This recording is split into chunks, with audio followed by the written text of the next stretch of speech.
প্রধানমন্ত্রী চাই না, আমরা দেশের মানুষের অধিকার চাই। আর যদি একটা গুলি চলে, আর যদি আমার লোকের উপর হত্যা করা হয়, তোমাদের উপর কাছে আমার অনুরোধ রইল, প্রত্যেক ঘরে ঘরে দুর্গ গড়ে তোলো।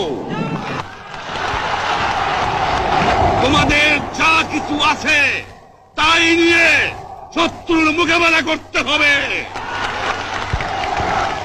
এবং জীবনের তরে রাস্তাঘাট যা যা আছে সবকিছু আমি যদি হুকুম দেবার নাও পারি, তোমরা বন্ধ করে দেবে। প্রত্যেক গ্রামে, প্রত্যেক মহল্লায়, প্রত্যেক ইউনিয়নে, প্রত্যেক সাব ডিভিশনে আওয়ামী লীগের নেতৃত্বে সংগ্রাম পরিষদ গড়ে তোলো, এবং তোমাদের যা কিছু আছে তাই নিয়ে প্রস্তুত থাকো।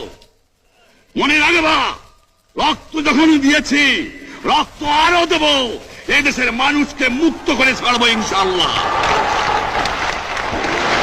এবারে সংগ্রাম আমাদের মুক্তির সংগ্রাম, এবারে সংগ্রাম স্বাধীনতার সংগ্রাম।